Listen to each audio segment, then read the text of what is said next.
Africa Content TV.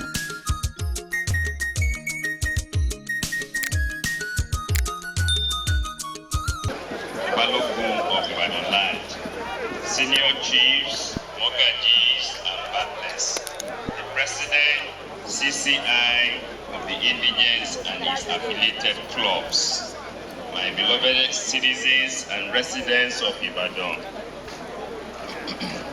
I am gratified to be invited here to be the chairman of this occasion. I'm extremely grateful and the entire membership of the council, and I am kúnlẹ̀ yọ̀dá kó máa wí pé ìjìnlẹ̀ nínú ìjìnlẹ̀ ẹ ṣeun o ìjìnlẹ̀ nínú ìjìnlẹ̀ ẹ ṣeun bàbá ìjìnlẹ̀ nínú ìjìnlẹ̀ ẹ ṣeun o ìjìnlẹ̀ nínú ìjìnlẹ̀ ẹ ṣeun o àná mi sọ̀rọ̀ ẹ ṣeun o ìbẹ̀rẹ̀ ní sísọ́bẹ̀ ẹ ṣeun o ọ̀nà mi á sọ̀rọ̀ ẹ ṣeun o ìjìnlẹ̀ nínú ìjìnlẹ̀ ẹ ṣeun o. Jíde ìyànda ló ní kíkí kó lè yànda. Ó yẹ wá bá mi jọ lọ́lá ló ní tèmi dáadáa. Kó lè yànda máa gbọ́ mo ní. People dey ask you say, wetin dey make you dance? Olúkúnlé ọkọ̀ mọ́tò láwáyé mi sí. You come dey tell dem say, na Jesus dey make you dance. Tọ́pẹ́ Kọ́lápọ̀. Mama Moni, you dey dance, you dey dance, you dey dance, you dey dance, you dey dance, oh yeah. Kole professor, you come dey say dem say, na Jesus dey make.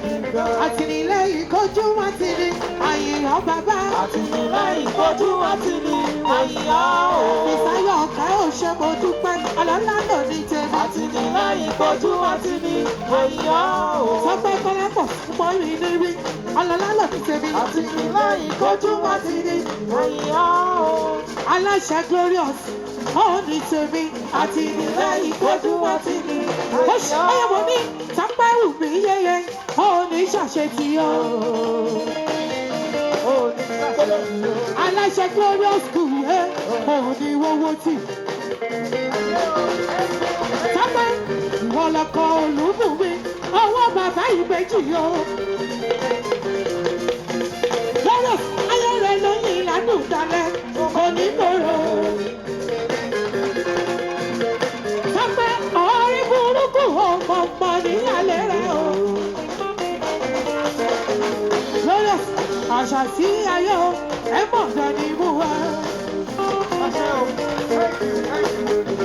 Ìwọ Jídé ìyọ̀dá mo ṣe mo dúpẹ́.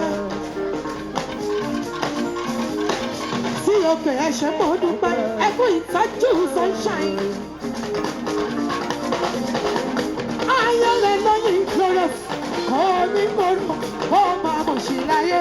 Ní wọ́n máa mọ̀ yà láyé. Ní wọ́n máa mọ̀ yà láyé. Ó máa mọ̀ sí láyé. Ó máa mọ̀ sí láyé. Thank you. Ní báyìí, ẹ jẹ́ kí a máa pe Sàwálé Aríyìnbí.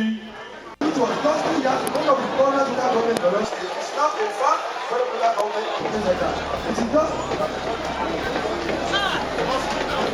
a matter of time that the time we overtake the regional local government in Ibadan, Ibadan Southwest and Ibadan North local government. One thing you can't take away from Ọdún acquisition of our land is of diverse planning and unmatched production. Chief Sanusi is not only rich in terms of wealth and people, but is also rich in mind.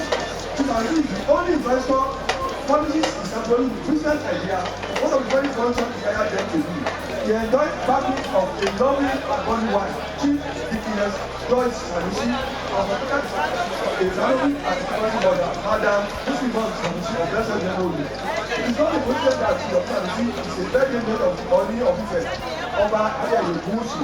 It is because greatness begets greatness, and like all of beauty, Sanusi is a child of destiny, not of duty of uplifting people.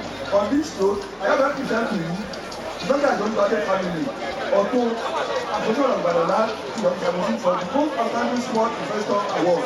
Nomination of the outstanding contribution to the development in Balogun. And that's what on the duty to present the award. Please let us start with Dr. Engineer Dr. Sanusi. Ẹ dákun ẹ bá mi fún bíjì láti. Mọ́gàjí Akínyadé. Nípa orí ọ̀sán lọ́rùn, ẹnjìnà àti Dr. Sanusi, wọ́n ti sọ ìlàjì di odidi. Ètò wa ṣe pàtàkì jùlọ ni wípé bí orúkọ Ìbàdàn tiẹ̀ ti wà lórí world map tẹ́lẹ̀tẹ́lẹ̀, wọ́n tún wá fi ẹsẹ̀ múlẹ̀ sí by hosting international competitions right